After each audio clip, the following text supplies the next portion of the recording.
Tonight, 37 bridges cross the Seine. Their stone arches are strung with lights that turn the river into a ribbon of gold. And from any rooftop, you can see monuments so famous they barely need naming. The Eiffel Tower, the Louvre, the twin bell towers of Notre-Dame rising above the Ile de la Cité like the shoulders of a sleeping giant. Paris feels permanent. It feels as though it has always been here. Now, erase all of it. Strip the stone embankments and let the Seine swell to twice its present width, swallowing the quays, creeping into marshland thick with reeds and black mud. Pull down every boulevard, every cafe, every gas lamp. Remove Notre-Dame. It will not exist for another 163 years. What remains is a small, damp island in the middle of a slow river, ringed with wooden palisades and a few crumbling stretches of Roman stone. The year is 1000 AD, and the city that will one day call itself the capital of the world is home to roughly 20,000 souls, fewer people than attend a single modern football match. This is Paris before Paris. The island is small, roughly 22 hectares, shaped like the hull of a boat pointed upstream. On its western end sits a stone and timber fortress recently rebuilt by a young king named Robert, whom historians will call the Pious. It is a walled rectangle of about 110 meters by 135, anchored by a squat central tower and flanked by turrets with narrow arrow slits instead of windows. This is the Palais de la Cité, seat of the Capetian dynasty, and it is less a palace than a military stronghold. Robert's father, Hugh Capet, was elected king of the Franks only 13 years earlier, and the family's grip on power is so fragile that the fortress needs to look like a fist. Walk east along the island's single muddy lane, past timber frame houses whose upper stories lean until they nearly touch, and you reach the other pole of power, the Cathedral of Saint-Étienne. This is not the Gothic marvel you are imagining.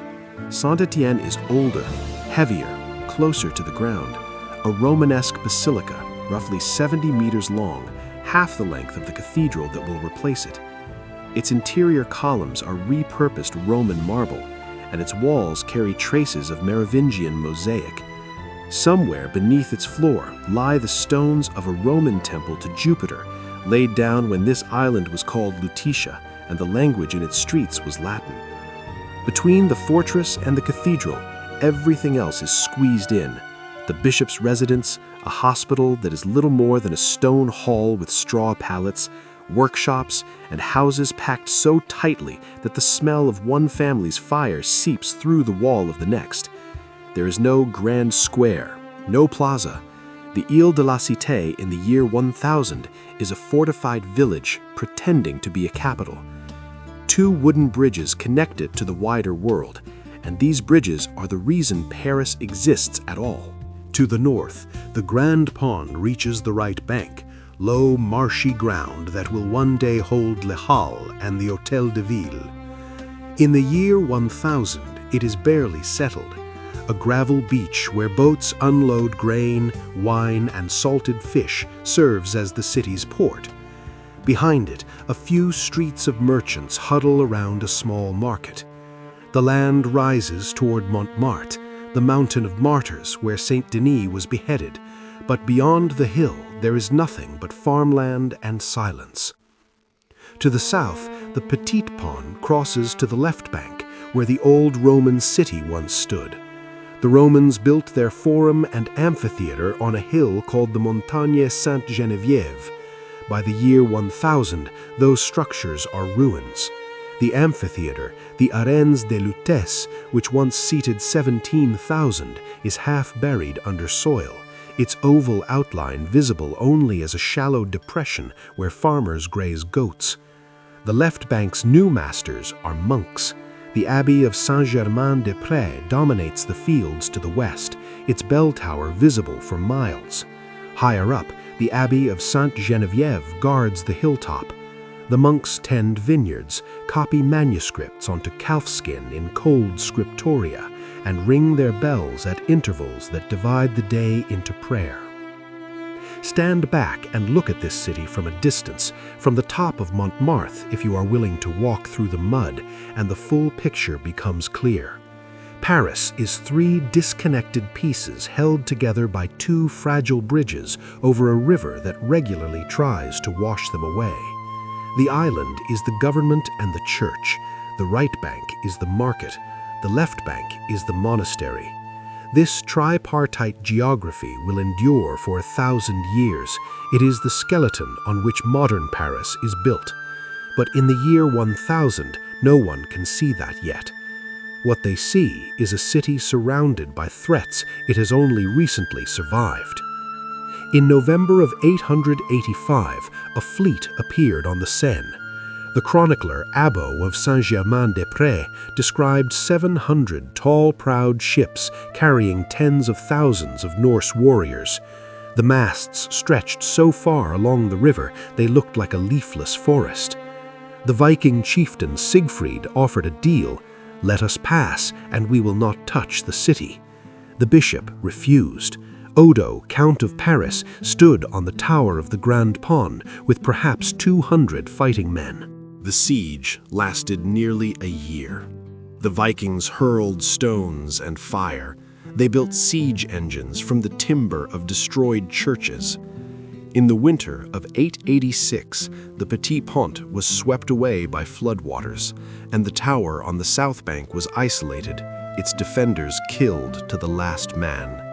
The Abbey of Saint-Germain-des-Prés was sacked and burned, and yet the island held. The defense made Odo a hero, and within 2 years his family, the Robertians, ancestors of Hugh Capet, would claim the Frankish throne.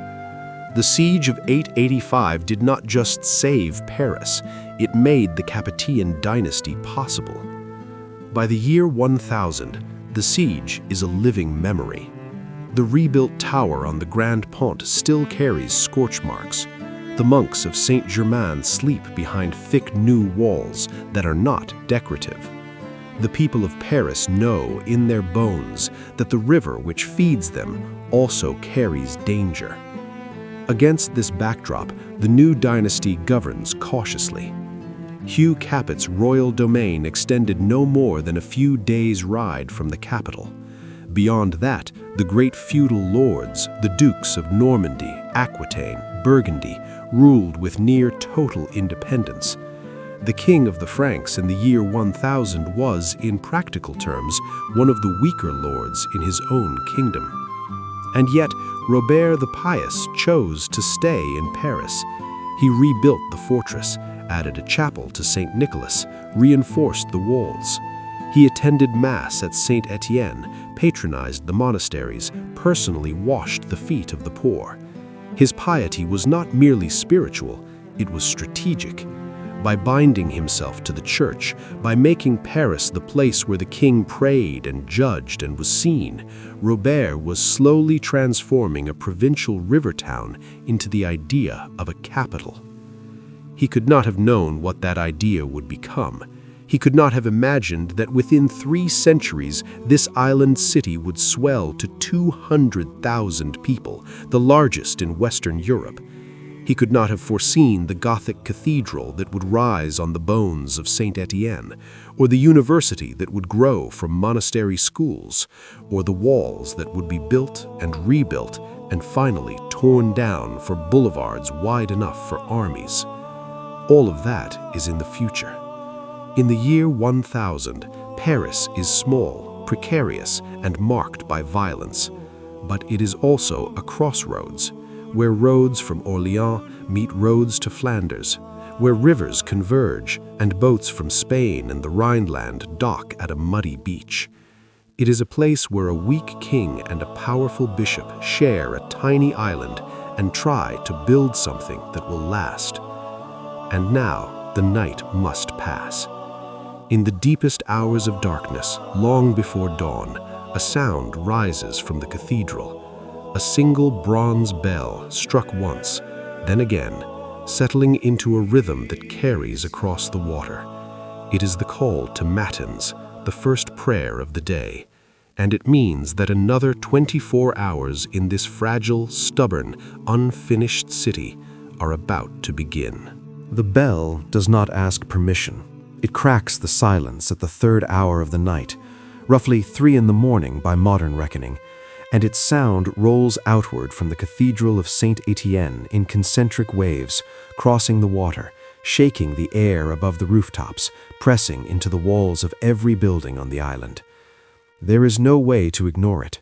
In a city without clocks, without streetlights, without any mechanical measure of time, the bell is the only authority that speaks to every soul at once. When it rings, the day begins, not with sunrise, but with prayer. Inside the cathedral, the world is reduced to candlelight and breath. The nave is cold. Stone columns reclaimed from Roman ruins rise into a low ceiling darkened by centuries of candle soot. There are no stained glass windows. The openings are narrow, fitted with thin sheets of oiled parchment or crude glass that let in almost nothing at this hour. The only illumination comes from clusters of tallow candles near the altar and a few oil lamps hung on iron chains. The light reaches perhaps 10 meters before it dies, leaving the far walls in total darkness. The monks and canons who serve the cathedral file into the choir stalls in silence. They wear plain woolen robes, undyed, rough against the skin. Their feet are bare or wrapped in cloth. Some have been awake for minutes, others never truly slept, lying on straw pallets in the cloister dormitory, drifting between shallow rest and the anticipation of the bell. Now they stand, open their mouths, and sing. The chant is monophonic, a single melodic line without harmony, rising and falling in patterns memorized since boyhood. The Latin words of the Psalms move through the stone space like water through a channel. Outside, the sound is thin but unmistakable, a human hum leaking from the cathedral walls into the dark streets. It will happen again at lauds before dawn, again at prime at sunrise, again at terce mid-morning, and so on through the canonical hours until Compline closes the day. The bell and the chant are not interruptions to daily life. They are its skeleton. Every activity on this island, work, commerce, meals, rest, is measured by the distance between one ringing and the next. But the monks inside Saint-Étienne are not the only ones awake at this hour. On the western end of the island, behind the fortress walls, a different kind of wakefulness persists.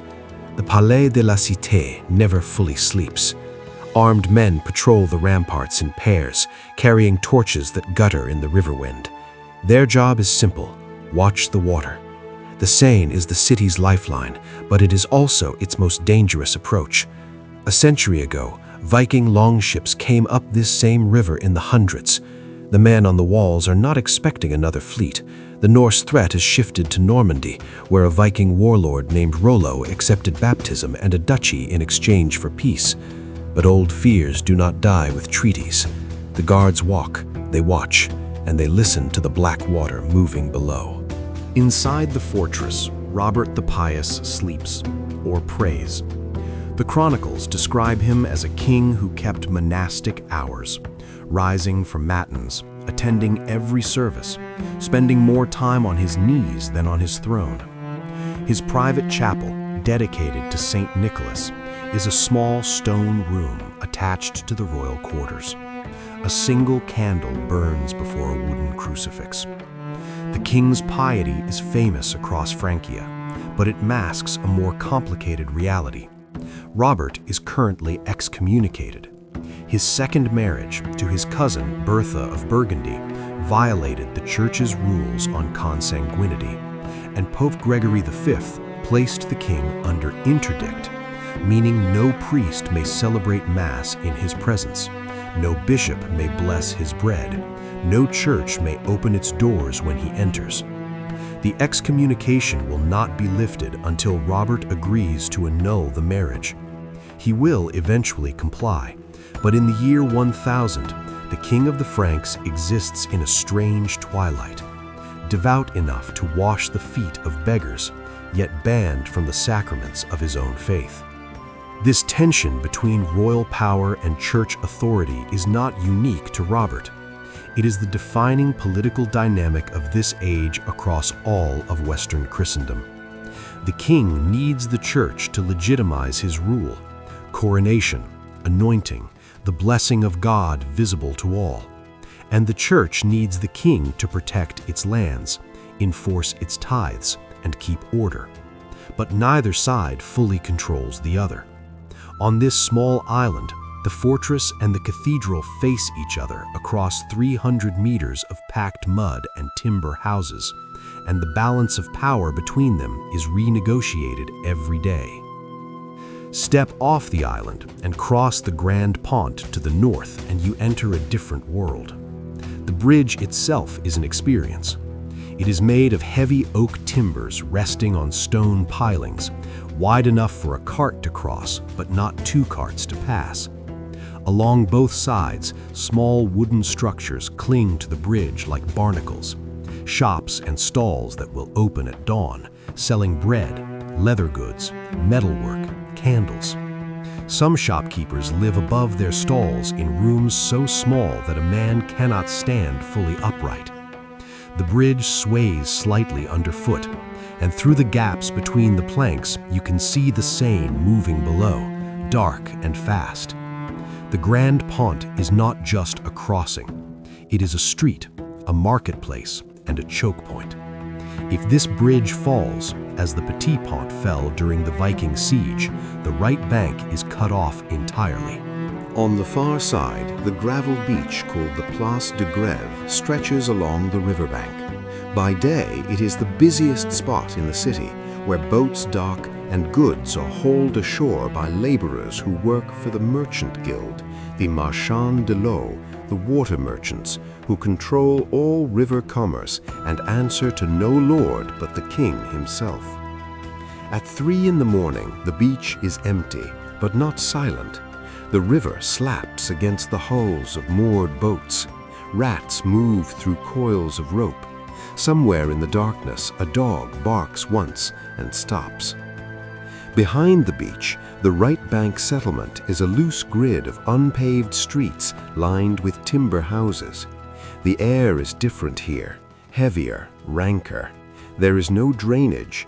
Household waste, animal dung, and the runoff from tanneries and slaughterhouses collect in open ditches that run down the center of each street. In summer, the smell is unbearable. In autumn, it is merely constant. The houses are small, usually 2 stories, a ground floor workshop or storage room, and an upper room where an entire family sleeps together on straw. Glass windows do not exist at this economic level. Shutters of wood or leather keep out the wind, more or less. The right bank in the year 1000 is not yet a proper neighborhood. It has no wall, no church of its own, no formal boundaries. It exists because the port exists, and the port exists because geography demands it. Paris sits at the confluence of the Seine with the Oise, the Marne, and the Bièvre, 4 rivers funneling into one channel. Any boat traveling from the farmlands of Burgundy or Champagne to the markets of Flanders must pass this island. Any cart moving grain from Orleans to the northern counties must cross one of these 2 bridges. Paris did not choose to be a crossroads. The rivers chose for it. Now cross back to the island and take the Petit Pont south. This bridge is shorter and narrower, crossing the Seine's lesser arm to reach the left bank. It is also more dangerous. The Petit Pont has been destroyed and rebuilt multiple times, by flood, by fire, by siege, and it carries a reputation of bad luck that will follow it for centuries. The wooden planks creak underfoot. There are no shops here, only the dark water below and the faint outline of the south bank ahead. What you step onto is not a city. It is a landscape of walled religious compounds separated by open fields. The left bank in the year 1000 has almost no civilian population. The dominant presence is the Abbey of Saint-Germain-des-Prés, a vast complex of stone and timber buildings enclosed by a fortified wall. The abbey owns most of the surrounding farmland, vineyards, wheat fields, orchards, and operates the largest annual fair in the region, drawing merchants from across northern France. Inside its walls, monks live according to the rule of Saint Benedict: communal meals, communal prayer, manual labor, silence. The scriptorium is the abbey's intellectual engine. Here, in a room lit by high, narrow windows, monks bend over desks of angled oak, copying texts onto vellum with goose quill pens and ink made from oak gall and iron sulfate. The books they produce, psalters, gospels, commentaries on scripture, are among the most valuable objects in Francia. A single illuminated manuscript can take months to complete and is worth more than the house of a prosperous merchant. Higher up the hill, the Abbey of Sainte-Geneviève occupies the site where the old Roman Forum once stood. The monks here guard the relics of the patron saint herself, or what they believe to be her relics, and the hilltop church draws pilgrims from across the Île-de-France.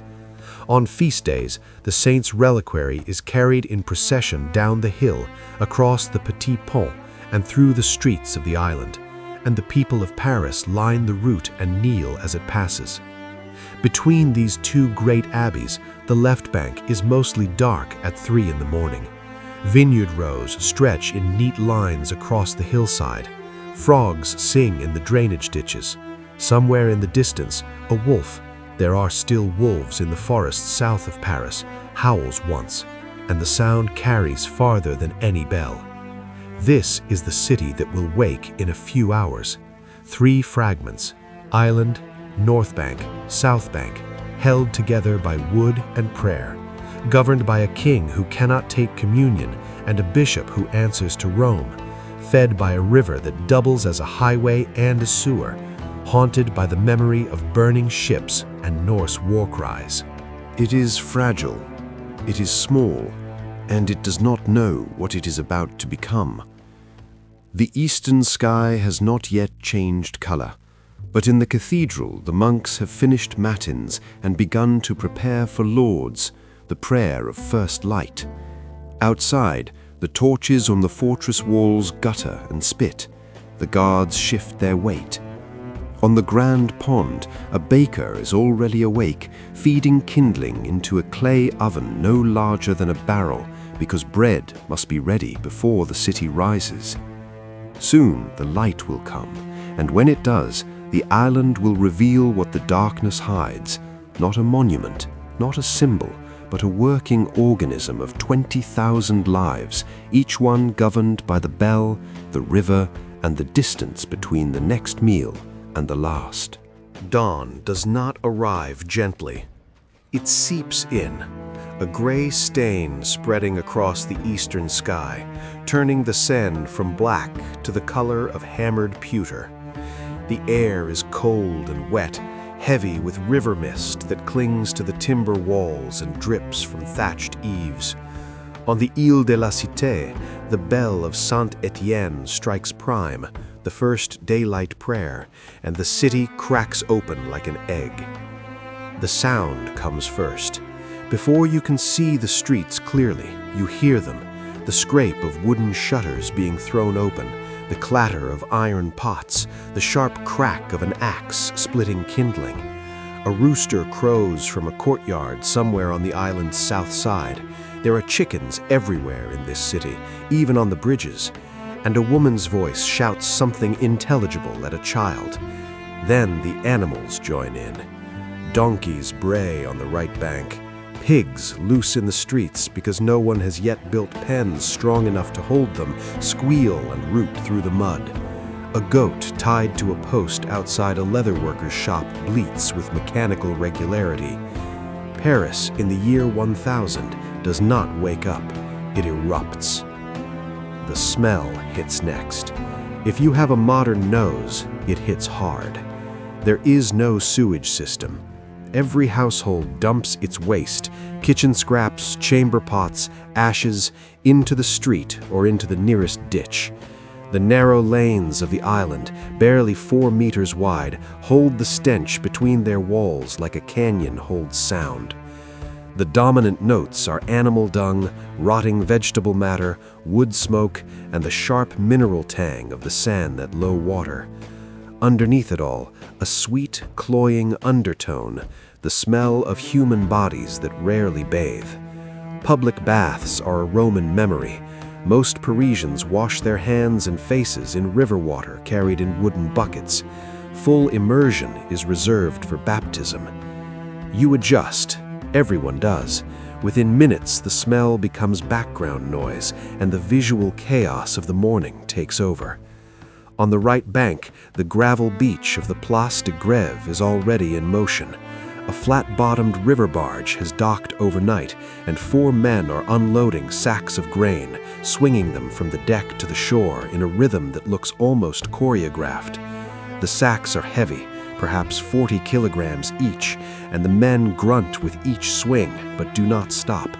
Behind them, a second boat carries wine barrels from the vineyards upriver, and a third is stacked with bundles of firewood, the single most important commodity in medieval Paris. Wood heats every home, fuels every oven, and builds every structure. The forest is retreating from the city in every direction, pushed back by the appetite for fuel. The men on the beach work for the Marchands de l'Eau, the Water Merchants Guild, the most powerful commercial organization in the city. The guild controls all trade that moves by river, who can dock, what can be sold, what taxes are owed. Their authority predates the Capetian dynasty. In a city where the king's power barely extends beyond his fortress walls, the water merchants are the true economic government of the right bank. Their foreman stands on the beach with a wax tablet, scratching tallies with a pointed stylus, counting barrels, measuring the draft of each boat to calculate docking fees. He does not bow when a royal guard passes. He does not need to. Follow the goods inland from the beach and you enter the market district, a cluster of open-air stalls and semi-permanent wooden booths arranged without any visible plan along the unpaved streets behind the port. The market in the year 1000 is not yet the great Les Halles that Louis VI will establish in the 12th century. It is smaller, rougher, noisier, but it is the commercial heart of the city, and by mid-morning it is packed. A bread seller has set up near the bridge entrance, and the smell of his product cuts through everything else. Warm, yeasty, almost aggressive. The bread is dark, dense, made from a mixture of wheat and rye flour that produces a loaf heavy enough to use as a weapon. White bread exists, but only for the wealthy. The lighter the bread, the higher the status of the person eating it.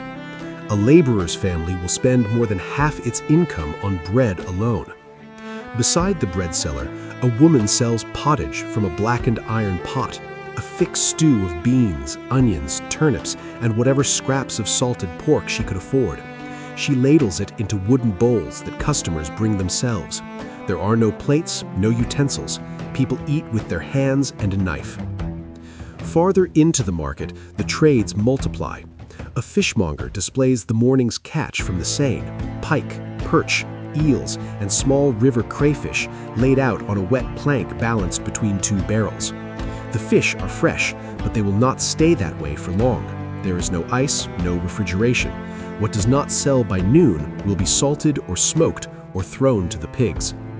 Next to the fishmonger, a man sells salt itself, one of the most valuable commodities in medieval Europe, essential for preserving meat through the winter.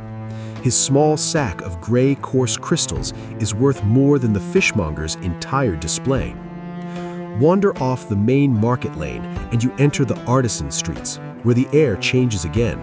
The tang of hot metal rises from the blacksmith's forge, a low stone structure open on one side, where a man in a leather apron hammers a glowing bar of iron against an anvil. The sparks scatter across the dirt floor. He is making nails, hundreds of nails, because a timber city consumes nails the way a living body consumes blood. Across the lane, A leather worker scrapes a cowhide stretched on a wooden frame, the blade making a wet, rasping sound with each stroke. The tanning process uses urine collected from households in clay pots, and the stench from the tanning pit behind his shop is enough to clear the street for 10 meters in every direction. This is not a city that separates work from life. The blacksmith's children play beside the forge, the baker sleeps above his oven, the tanner's wife hangs laundry from the same frame used to stretch hides. Every house is also a workshop, and every workshop is also a home, and the boundary between public and private space does not exist in any way a modern person would recognize. Now cross back to the island, because by mid-morning, the Ile de la Cité has its own rhythm, slower, more formal, but no less alive. The cathedral precinct on the eastern end is a small city within the city. The cloister of Saint-Étienne is not a cloister in the contemplative sense, but a walled compound containing the residences of the canons, a school, a garden, and the bishop's house. The school is one of the oldest in France, teaching boys to read, write, sing, and calculate. The students are young, some no older than 7, and they sit on wooden benches in a stone room repeating Latin phrases after a tonsured teacher who holds a switch in one hand and a psalter in the other. Education in the year 1000 is inseparable from religion. To learn to read is to learn to read scripture. To learn to write is to learn to copy sacred texts. The alphabet itself is a tool of God. But the island at mid-morning is not all prayer and study. Outside the cathedral precinct, the lane that runs the length of the island is jammed with traffic. A cart loaded with stone, quarried from the left bank hillside, inches toward the royal fortress, where construction crews are reinforcing Robert's walls. The cart blocks the entire street, and behind it, a line of people on foot presses forward with the patient aggression of commuters who have no alternative route. A woman carrying a basket of eggs on her head navigates around a pile of horse dung. 2 boys chase a loose pig. A monk from Sainte-Geneviève, recognizable by his black robe and tonsured head, walks with his eyes down, ignoring the chaos, heading for the bridge. By the time the bell of Saint-Étienne strikes terce mid-morning, the social layers of this city are fully visible. At the top, the king and his household, perhaps 40 or 50 people in total, enclosed within the fortress walls. Robert's court is modest by any standard. He has no standing army, no professional bureaucracy, no treasury worth the name. His power rests on his title, his alliance with the church, and the physical fact that he controls the island, and therefore the bridges, and therefore the only river crossing between Orléans and the sea. Below the king, the bishop, and the clergy. The Bishop of Paris is one of the most powerful men in the Île-de-France, wealthier than many counts, with authority over dozens of parishes and the right to collect tithes from every Christian household within his diocese. The Church owns more land in and around Paris than any secular lord. Its wealth is visible in the stone buildings of the cathedral precinct, which stand in stark contrast to the timber and mud construction everywhere else. Below the clergy, the merchants of the right bank. They are not noble, but they are not powerless. The Water Merchants Guild operates with a degree of autonomy that would be unthinkable in a modern centralized state. They set prices, resolve disputes among their members, and control access to the port. Their wealth is new. It comes from trade, not land, and it makes the old aristocracy uneasy. Below the merchants, everyone else. The laborers who unload boats, the bakers and brewers, the blacksmiths and tanners, the servants and laundresses, the beggars who sit outside the cathedral gates and receive scraps from the bishop's kitchen. And at the very bottom, invisible in the records, but everywhere in the streets, the sick, the orphaned, the displaced. People who drifted to the city from the countryside because the land could no longer feed them, and who now survive on charity, theft, or work so brutal it shortens their lives by decades. There is no social mobility in any meaningful sense. A blacksmith's son will be a blacksmith. A serf's daughter will marry a serf. The church offers the only narrow ladder upward. A bright peasant boy, noticed by a village priest, might be sent to the cathedral school and eventually rise to a position of real influence. But this path is rare, and it requires surrendering everything else: marriage, family, property, the right to own your own labor. The church gives power, but it takes a life in return. By noon, the sun, if there is sun, and in the Ile-de-France autumn it is not guaranteed, stands roughly overhead, and the city reaches its daily peak of noise and motion. The market on the right bank is at full volume. The construction site at the fortress rings with the sound of mallet on chisel. On the Petit Pont, a mule has stopped in the middle of the crossing and refuses to move, blocking traffic in both directions while its owner beats it with a stick and curses in a dialect of Old French that would be incomprehensible to a modern Parisian. And then, cutting through all of it, the bell rings again, sext, the midday prayer. On the island, work pauses. In the cathedral, the canons sing. On the right bank, some merchants stop and cross themselves. Others do not. The bell asks for reverence. It does not always receive it. But for a moment, the city holds still. And in that pause, if you stand on the Grand Pont and look south across the rooftops of the island toward the left bank, you can see the whole of Paris at once. The low gray mass of timber and thatch, the cathedral's stone bulk rising modestly above it, the fortress tower on the far end, the vineyard rows climbing the southern hill, the smoke from 100 fires drifting in a single flat layer above the river. It looks like a place that could be washed away by one bad flood. It looks like a place that has no right to last. But the afternoon is coming, and with it, the threats that remind this city, every single day, how thin the line is between survival and ruin.